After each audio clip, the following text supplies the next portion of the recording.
Bonjour à tous. Trop de Français votent sans vraiment connaître les programmes des candidats. Si vous voulez vous faire votre propre opinion, voici celui de Jean-Luc Mélenchon pour l'élection présidentielle de 2022. Il y a une introduction de Jean-Luc Mélenchon, puis 5 parties.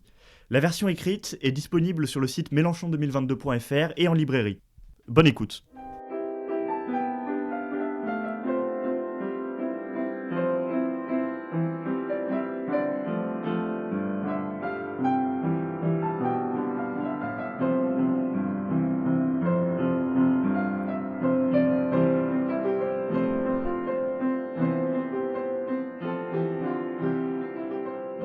Deuxième partie. S'adapter au système de la nature. Sommes-nous donc hypnotisés au point d'accepter le médiocre et le nocif, comme si nous avions perdu la force ou la lucidité nécessaires pour exiger le bon ? Rachel Carson, Printemps silencieux, 1962.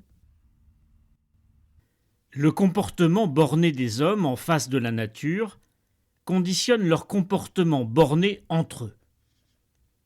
Karl Marx, L'idéologie allemande, 1845. Le capitalisme financiarisé épuise les humains et les écosystèmes. Construire une société de l'harmonie avec la nature suppose donc de rompre avec ce système. La pandémie de Covid-19 a montré la nocivité de la course au profit à tout prix et du grand déménagement du monde. Nos sociétés font face à une réalité. Le changement climatique est commencé et il est irréversible. Il s'agit donc désormais à la fois de le freiner pour garantir la survie des sociétés humaines et de nous adapter à cette nouvelle donne climatique. Notre outil sera la planification, puisque le marché et la concurrence ont montré leur incapacité à relever ces défis. Chapitre 3. Planification écologique et organisation du pays. 1. La bifurcation écologique pour une société de l'harmonie. L'urgence écologique et climatique suppose de rompre avec le système de l'argent roi. L'exigence d'une société d'harmonie des êtres humains entre eux et avec la nature doit être inscrite au sommet de la hiérarchie des normes par la règle verte et conditionner l'action de l'État. L'enjeu est la reconquête collective du temps long. C'est le but de la planification écologique comme méthode pour gouverner par les besoins. Mesure clé, inscrire dans la Constitution le principe de la règle verte selon laquelle on ne prélève pas davantage à la nature que ce qu'elle est en état de reconstituer. Sondage Harris Interactive, juillet 2021. 83% des Français sont d'accord pour interdire de prélever chaque année plus de matières premières que la Terre est capable de reconstituer en un an. Adopter des lois cadres instaurant une planification écologique et démocratique coordonnant les niveaux national et local. Donner les moyens humains et financiers à l'État et à ses opérateurs publics, comme le CEREMA, l'Office national des forêts, l'Office français de la biodiversité ou Météo France, pour mener à bien leur rôle de planification. Créer un conseil à la planification écologique. Relever les ambitions climatiques de la France avec pour objectif une baisse de 65% des émissions en 2030, au lieu de 40% actuellement, et rendre public un bilan annuel. Obliger les entreprises à mettre en œuvre une comptabilité carbone pour les émissions directes et indirectes certifiées par un organisme public agréé, en commençant par les secteurs les plus émetteurs de gaz à effet de serre, énergie, transport, bâtiments, industrie lourde, puis, selon la taille des entreprises, accompagnée d'une trajectoire de baisse de leurs émissions. Créer une agence pour les relocalisations dépendant du Conseil à la planification écologique, chargée de recenser les secteurs industriels indispensables à la souveraineté nationale et à la bifurcation écologique, et d'établir un plan de relocalisation pour chaque filière ou production stratégique identifiée. Créer une agence pour les relocalisations dépendant du Conseil à la planification écologique, chargée de recenser les secteurs industriels indispensables à la souveraineté nationale et à la bifurcation écologique, et d'établir un plan de relocalisation pour chaque filière ou production stratégique identifiée. 2. L'organisation de l'État au service de la planification écologique. Nous devons réorganiser l'État républicain d'après des objectifs écologiques et démocratiques. La planification écologique devra s'appuyer sur la commune, échelon vital de la démocratie. L'objectif de maîtrise du cycle de l'eau doit guider la nouvelle organisation. Les bassins versants et les agences de l'eau en seront le socle, pour atteindre un grand objectif, zéro pollution et zéro épuisement de la ressource en eau. Redécouper les régions à partir des bassins versants et leur confier l'eau comme première responsabilité. Redonner aux communes le rôle de cellules de base de la démocratie locale, permettre leur libre association et les impliquer pleinement dans les décisions et la mise en œuvre des investissements de la planification écologique. Supprimer les méga-régions et les métropoles technocratiques et revenir sur l'obligation d'appartenance des communes à des intercommunalités en abrogeant la loi portant sur la nouvelle organisation territoriale de la République, loi NOTRe. Supprimer les régions transfrontalières, ou eurorégions. Interdire le droit à la différenciation, qui permettrait que des règles différentes s'appliquent selon les territoires, afin de garantir l'égalité entre les citoyens. Réserver le statut de collectivité unique aux territoires insulaires et des Outre-mer. Recomposer les assemblées régionales à partir des élections des conseillers départementaux. Mettre en place des défenseurs de la nature chargés de l'eau, l'air, la forêt, la végétalisation et la perméabilité des sols au niveau communal. Mettre en place des défenseurs de la nature chargés de l'eau, l'air, la forêt, la végétalisation et la perméabilité des sols au niveau communal. Rééquilibrer la dotation globale de fonctionnement versée aux communes pour lutter contre les inégalités territoriales. Mettre en place des assemblées citoyennes régionales pour débattre des projets d'aménagement et d'investissement en lien avec la planification écologique. Stopper l'étalement urbain. Renoncer aux grands projets inutiles et imposés et rapprocher les bassins de vie et les bassins d'emploi. 3. Les Outre-mer, avant-poste de la planification écologique. Les Outre-mer pourraient être les pilotes de la planification écologique et du progrès humain. Il existe déjà des plans pays bâtis par les ultramarins eux-mêmes. Ils doivent servir de grands objectifs écologiques fixés à partir des besoins essentiels. Autonomie énergétique, relocalisation de la production alimentaire, déploiement d'une économie de la mer. Mesures clés, faire des Outre-mer des territoires pilotes de la planification écologique et des circuits courts. Autonomie énergétique et 100% renouvelable, autosuffisance alimentaire, politique maritime, protection de la biodiversité.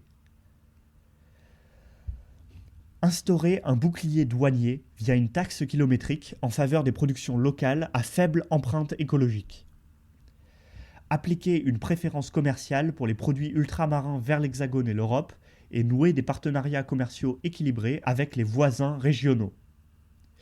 Tendre vers l'autosuffisance alimentaire grâce à l'agriculture paysanne écologique et des filières agroalimentaires locales. Protéger la biodiversité exceptionnelle des Outre-mer. Promouvoir des plans d'autonomie énergétique. 4. L'égalité des populations par la démocratie et les services publics. Des territoires ruraux et des petites villes abandonnées. Des métropoles éclatées entre ghettos de riches et quartiers pauvres. Les gilets jaunes ont jailli de cette démesure inégalitaire. Remettons de l'ordre et de la justice dans l'organisation du pays. Les services publics en seront les piliers. Mesures clés. Défendre et reconstruire le maillage de transports en commun et de services publics, notamment dans les départements ruraux, les quartiers populaires et les Outre-mer, afin de garantir une distance maximale, de 15 à 30 minutes en voiture ou en transport collectif, entre tout lieu d'habitation et les services publics essentiels. École, gare, hôpital, bureau de poste. Réaffirmer le rôle du département comme échelle pertinente pour organiser un maillage équilibré du territoire en services publics essentiels à la population. Sondage IFOP pour l'humanité, mai 2021. 93% des Français sont pour un grand plan d'investissement dans les services publics, en particulier de santé. Favoriser l'installation d'entreprises, d'artisans, de commerçants par la mise en place d'aides spécifiques. Soutenir le tissu associatif local en maintenant les subventions, en généralisant les conventions pluriannuelles et en sortant de la logique des appels à projets. Organiser des états généraux des quartiers populaires et des états généraux des espaces ruraux pour construire une véritable égalité territoriale, notamment dans les services publics. Renforcer les dotations de l'État pour les territoires et régions en retard de développement économique et social. Chapitre 4. Les grands défis de la bifurcation écologique. 1. Investir pour lancer la bifurcation de notre économie. C'est à partir de l'urgence écologique et climatique que doit se penser la politique de la nation. La bifurcation écologique nécessite des investissements massifs pour changer les modes de production, d'échange et de consommation. Il faut créer des millions d'emplois de qualité pour mettre en œuvre ces changements. L'État républicain en dialogue avec les communes doit planifier la mobilisation générale. Mesure clé, lancer un plan massif de 200 milliards d'euros d'investissements écologiquement et socialement utiles. Annuler les cadeaux fiscaux accordés sans contrepartie aux plus grandes entreprises ces 10 dernières années. Utiliser cet argent pour investir et rétablir des pôles publics dans l'énergie, les transports et la santé afin de réindustrialiser le pays par des plans de filière au service de la bifurcation écologique. 2. Développer les transports publics écologiques, repenser la mobilité individuelle. Le transport ferroviaire a été abandonné au profit des camions et des bus Macron. La libéralisation empêche toute politique de bifurcation écologique. Il est urgent de relocaliser les productions et de réduire les distances entre bassins de vie et bassins d'emploi. Mesure clé, créer un pôle public des transports et de la mobilité. Sondage Harris Interactive, juillet 2021. 76% des Français sont pour le retour d'un contrôle public sur le rail et les trains. Renationaliser la SNCF et refuser la mise en concurrence des lignes de transport. Refuser la suppression des lignes ferroviaires du quotidien et en réouvrir, augmenter le nombre de trains et garantir des tarifs accessibles, maintenir des guichets physiques dans les gares. Développer les transports publics à la demande hors des zones denses de transport public. Supprimer les lignes aériennes quand l'alternative en train est inférieure à 4 heures. Repenser la mobilité individuelle en développant les usages partagés de la voiture et les mobilités douces comme le vélo. Adopter un plan de développement du ferroutage et de report modal, cabotage maritime, fluvial et dirigeable. Renationaliser les autoroutes en revenant sur les hausses de prix passées, ainsi que les aéroports stratégiques. Engager un plan spécifique de développement des transports collectifs en Outre-mer, quasi inexistant aujourd'hui, sur le modèle du tram-train à La Réunion. 3. Organiser le 100% d'énergie renouvelable en 2050 et la rénovation énergétique. Les énergies fossiles sont polluantes et responsables du changement climatique. Le nucléaire n'est pas non plus une solution d'avenir. Une bifurcation de notre modèle énergétique s'impose. Pour réduire les émissions de gaz à effet de serre, nous devons atteindre le 100% d'énergie renouvelable. L'impératif de sobriété implique un plan d'envergure pour rénover l'ensemble du parc immobilier. Mesure clé, planifier le passage à 100% d'énergie renouvelable avec un double mot d'ordre, sobriété et efficacité énergétique. Sondage Harris Interactive, juillet 2021. 74% des Français sont favorables à un objectif de 100% d'énergie renouvelable. Sortir des énergies carbonées. Arrêter les subventions aux énergies fossiles, y compris à l'étranger. Sortir du nucléaire. Abandonner les projets d'EPR, réacteurs pressurisés européens. Planifier le démantèlement, la réhabilitation et la reconversion des sites nucléaires et de l'ensemble de leurs bassins de vie. Sur les 314 530 personnes ayant participé à la votation organisée sur la sortie du nucléaire en 2018, 93,13% des votants y étaient favorables. Instaurer une tarification progressive de l'énergie et garantir la gratuité des premières quantités indispensables à une vie digne. Annuler la libéralisation du marché de l'électricité et du gaz, stopper la privatisation des barrages hydroélectriques, créer un pôle public de l'énergie en lien avec des coopératives locales en renationalisant EDF et Engie. Annuler les hausses du tarif du gaz depuis 2017. Favoriser partout sur le territoire le recours aux diverses sources d'énergie les plus adaptées aux conditions météorologiques et géographiques, pour lutter contre la méthanisation à outrance notamment. Refaire l'isolation d'au moins 700 000 logements par an. Mettre fin aux situations de précarité énergétique. Privilégier les rénovations complètes. Interdire réellement la location des passoires thermiques. Renforcer les programmes de détection des passoires énergétiques et cibler les aides à la rénovation en fonction des revenus des ménages. Conditionner l'obtention de labels écologiques à des résultats énergétiques concrets et vérifiés pour les bâtiments neufs comme pour les rénovations thermiques. Se donner les moyens, former les professionnels, Mettre en place un guichet unique public pour les propriétaires devant faire face à cette rénovation.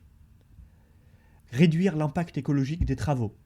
Développer l'éco-construction avec des matériaux bioclimatiques, comme le bois, la terre et la paille. Mettre en place une convention collective unique pour les travailleurs du nucléaire et arrêter l'utilisation massive de la sous-traitance, tout en garantissant leur reconversion au fur et à mesure des fermetures de centrales. 4. Consommer autrement. Une France zéro déchet. La planète croule sous les déchets. À l'heure actuelle, nous ne pénalisons pas le mésusage des ressources, mais en privons ceux qui ne peuvent pas payer. Nous devons sortir du cercle vicieux, produire plus pour consommer plus. En application de la règle verte, changeons de logique. Préférons la société du réparable et du durable à celle de l'obsolescence programmée et du tout jetable. Abolir l'obsolescence programmée et allonger les durées de garantie légale des produits. Contre la surproduction des déchets. Interdire immédiatement les plastiques à usage unique. Remettre en place la consigne pour les bouteilles et les bocaux en verre. Rendre obligatoire le recyclage, le compostage ou l'incinération dans cet ordre de priorité. Généraliser les consignes, développer les filières de réutilisation des matériaux et de substitution aux matériaux carbonés. Créer un service public de la réparation et du réemploi avec la mise en place de formations pour certains métiers, notamment dans l'électricité, l'électronique, le bâtiment et le textile. Rendre la collecte séparée des déchets organiques effective et obligatoire à l'horizon 2025, en commençant par les zones rurales, en passant notamment par la redistribution du compost aux agriculteurs locaux. Rendre obligatoire l'éco-conception des produits afin de limiter l'utilisation des ressources non renouvelables. Généraliser au plus vite l'indice de durabilité des produits, possibilité d'être réparés, durée de vie, etc. Rendre obligatoire la disponibilité de pièces de rechange et empêcher la mise sur le marché de celles qui auraient un score de durabilité insuffisant. Faire reculer la publicité dans l'espace public. Interdire le dépôt de prospectus publicitaires commerciaux dans les boîtes aux lettres, les panneaux publicitaires numériques et le démarchage téléphonique commercial. Sondage Harris Interactive, mai 2021. 78% des Français se déclarent favorables à l'interdiction des publicités encourageant les pratiques alimentaires dangereuses pour la santé et de celles relatives à des secteurs polluants. Sondage Harris Interactive, mai 2021. 70% des Français se montrent favorables à l'interdiction des publicités numériques et lumineuses. Interdire la publicité des produits et services les plus émetteurs de gaz à effet de serre sur tous les supports publicitaires. Diminuer les possibilités de diffusion de publicité à la télévision. Créer un réseau national de déchetterie et recyclage. 5. Souveraineté alimentaire et révolution agricole, pour une agriculture écologique et paysanne. L'agrobusiness détruit tout, les écosystèmes, notre santé et celle des paysans. Les mots sont connus. Pesticides, gigantisme agricole, soumission au marché financier. Ce système met à mal notre capacité à nourrir l'humanité. L'agriculture écologique et paysanne doit nourrir la population et ceux qui en vivent. Mesures clés. Instaurer une agriculture relocalisée, diversifiée et écologique et créer 300 000 emplois agricoles.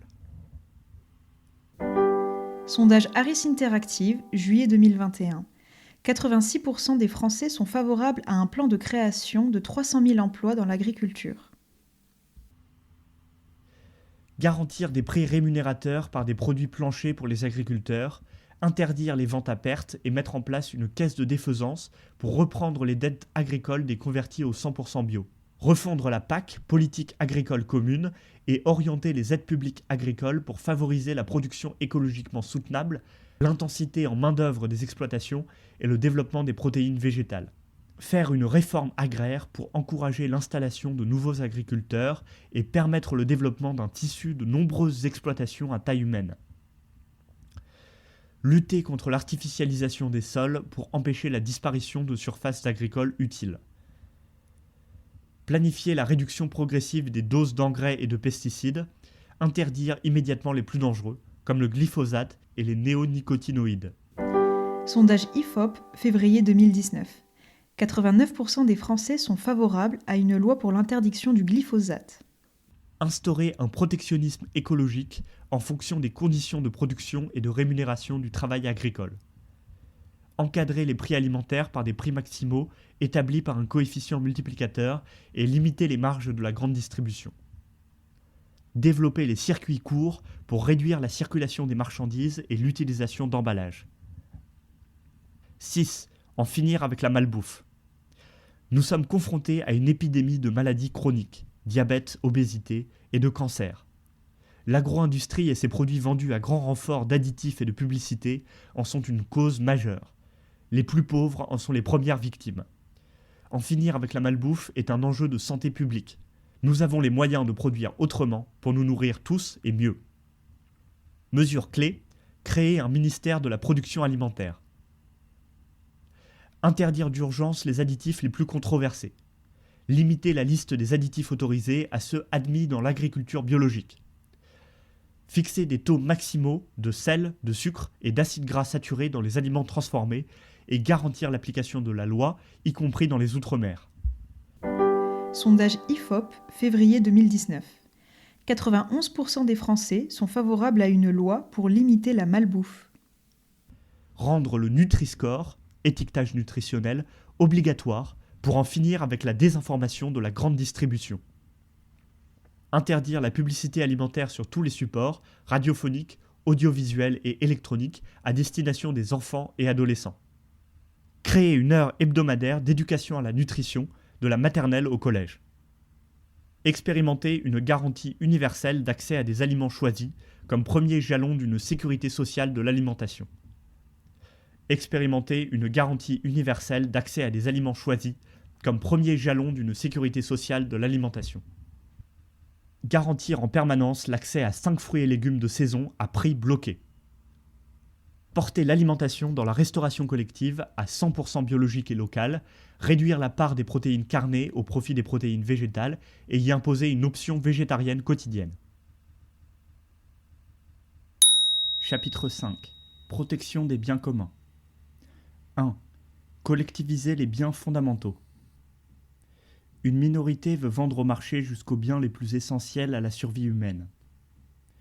L'intérêt général humain exige de protéger dans la loi ces biens communs de l'humanité. C'est au peuple de contrôler démocratiquement leurs usages et leur protection. L'eau et l'air, qui permettent la vie, doivent être collectivisés. Mesure clé. Établir par référendum la liste des biens communs et services essentiels et les collectiviser. Créer un défenseur des biens communs chargé de produire et de publier un rapport annuel. Empêcher le droit de propriété de prévaloir sur la protection de l'eau, de l'air, de l'alimentation, du vivant, de la santé et de l'énergie. 2. Pollution. Désempoisonner le monde. L'empoisonnement du monde est global. L'eau, l'air et les sols sont affectés par toutes sortes de pollutions plastiques, chimiques, industrielles. Les plus riches polluent le plus, mais ce sont les plus pauvres qui en subissent davantage les conséquences. Un plan de dépollution nationale et internationale s'impose. Mesure clé. Aider les victimes des pollutions et les lanceurs d'alerte sur la base d'un fonds abondé par les consommations polluantes. Redonner à l'État et aux collectivités locales les moyens humains et financiers pour appliquer le triptyque surveiller, contrôler, sanctionner et réguler face au libre marché. Revenir sur les affaiblissements des normes environnementales et des mécanismes de participation publique décidés lors du précédent quinquennat, décret permettant aux préfets de déroger aux normes environnementales par exemple. Établir un plan d'urgence pour la dépollution rapide des régions durablement polluées en France, dont en priorité la Guadeloupe et la Martinique, victimes du chlordécone. Gérer les risques industriels avec la création d'une autorité de sûreté indépendante, augmenter le nombre d'inspecteurs des installations classées pour la protection de l'environnement, ICPE, et augmenter le seuil de l'amende maximale pour les ICPE à 500 000 €, contre 15 000 € actuellement. Arrêter les activités dangereuses pour la santé et l'environnement, comme les engrais à base de nitrate d'ammonium, et planifier la reconversion des travailleurs vers des secteurs d'activité utiles, énergie, assainissement et gestion des déchets. 3. L'eau, enjeu central pour l'humanité. L'eau est le grand défi commun de l'humanité. C'est une urgence écologique. Le cycle de l'eau est perturbé par le réchauffement climatique. C'est aussi une urgence sociale. Des centaines de milliers de Français, les ultramarins en première ligne, subissent des coupures d'eau et leur eau est polluée. Garantir le droit d'accès à l'eau et à l'assainissement par une gestion publique est une priorité. Mesure clé, consacrer une règle bleue qui applique le principe de la règle verte, ne pas prendre à la nature davantage qu'elle ne peut reconstituer, à l'eau pour son usage et pour la protection de sa qualité. Inscrire l'eau comme bien commun et la protection de l'ensemble de son cycle, y compris les nappes phréatiques, dans la Constitution. Inscrire l'accès à l'eau, son assainissement et le droit à l'hygiène comme droit humain fondamental. Réprimer plus durement les coupures d'eau illégales. Créer un haut commissariat à l'eau pour organiser une gestion 100% publique de l'eau, articulée autour de régies publiques locales ouvertes aux citoyens. Lancer un vaste plan d'investissement dans le renouvellement des canalisations, accélérer les travaux déjà engagés en Outre-mer. Rendre effectif le droit à l'eau et à l'assainissement par la gratuité des mètres cubes indispensables à la vie digne et par la suppression de l'abonnement. Sondage Harris Interactive, juillet 2021. 80% des Français sont favorables à la gratuité des compteurs d'eau et des premiers mètres cubes nécessaires à la vie. Instaurer une tarification progressive et différenciée selon les usages. Mailler le territoire de fontaines à eau, de douches et de sanitaires publics et gratuits. Renforcer les effectifs de la police de l'eau présente sur tous les territoires pour contrôler plus strictement le captage par les industries d'eau en bouteille et pour empêcher toute pollution industrielle ou agricole. Redonner les moyens humains et financiers aux agences de l'eau. Mettre fin au déclassement des cours d'eau et rétablir les cours d'eau déclassés. Atteindre durant le mandat le très bon état écologique et chimique de tous les cours d'eau, fleuves, rivières, ruisseaux et réserves souterraines. Systématiser le recours au fret fluvial dès que possible. 4. Le droit à l'eau dans les Outre-mer. Sécheresse, ouragans, montée des eaux. Les Outre-mer sont en première ligne des bouleversements en cours et à venir. L'accès à l'eau est plus que jamais vital. Pourtant, la moitié se perd en fuite dans le réseau et les coupures d'eau sont légion. Un grand plan d'investissement et d'adaptation des infrastructures s'impose. Mesure clé. Garantir l'accès à l'eau courante potable à tous les habitants des Outre-mer, quoi qu'il en coûte.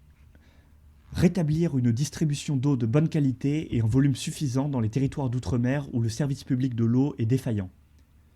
Financer par l'État des travaux urgents de remplacement des canalisations, notamment en Guadeloupe, sur l'adduction d'eau potable et l'assainissement.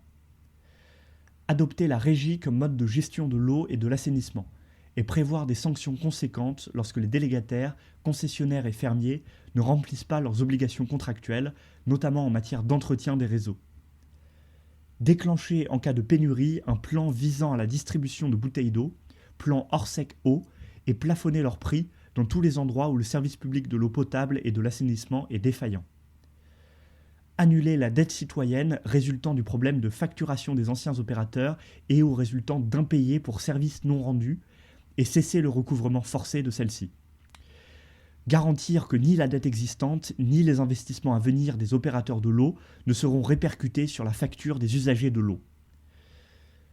En Guadeloupe et en Martinique, reconnaître le statut de crise sanitaire et écologique concernant l'eau potable et son assainissement, la contamination au chlordécone et les effets cocktails avec d'autres substances dont les conséquences sont inconnues. 5. Défendre la forêt, poumon de la planète. La forêt est un allié climatique et écologique.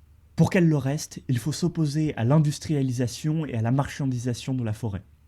Nous devons aussi protéger ceux qui s'en occupent au quotidien, tels les agents de l'Office national des forêts, ONF.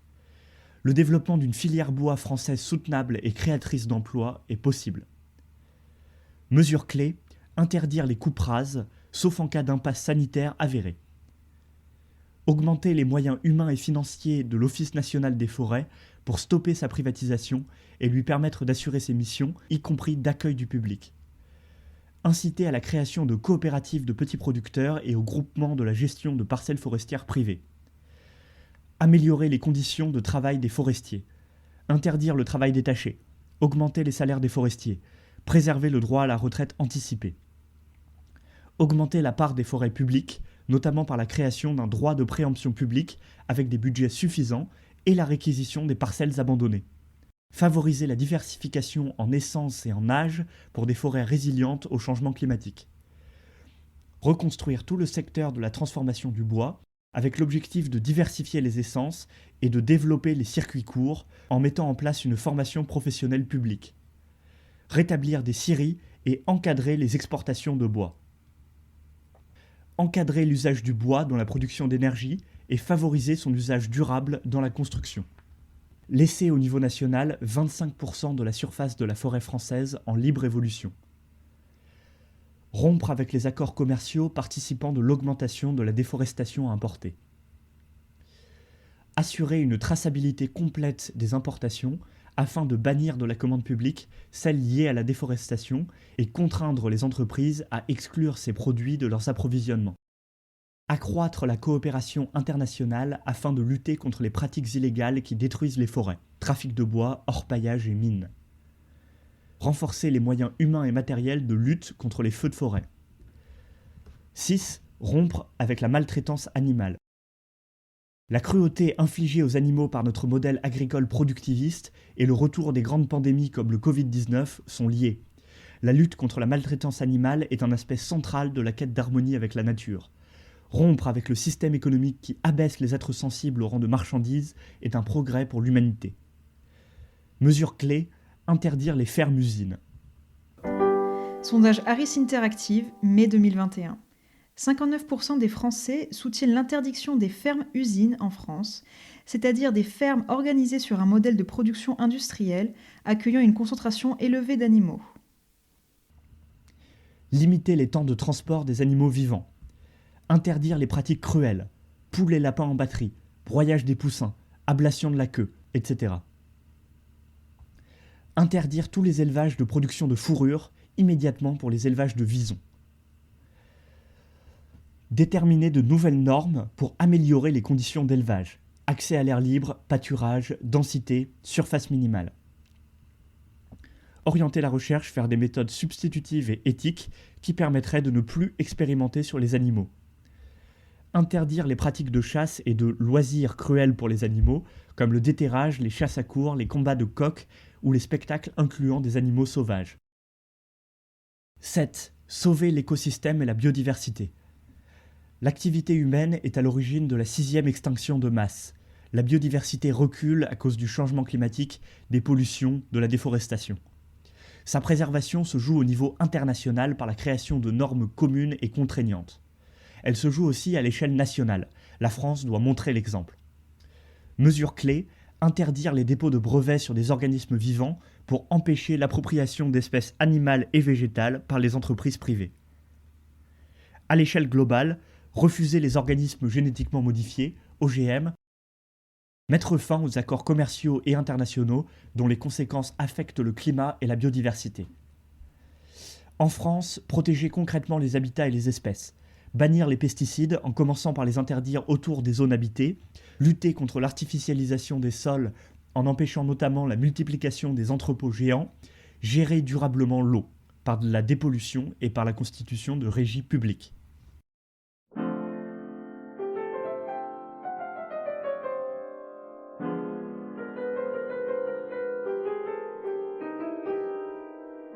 C'était la deuxième partie du programme de Jean-Luc Mélenchon. Merci d'avoir écouté. Les autres parties du programme sont disponibles sur la même chaîne YouTube. Merci à Emmanuel et Jean-Édouard pour la lecture des citations.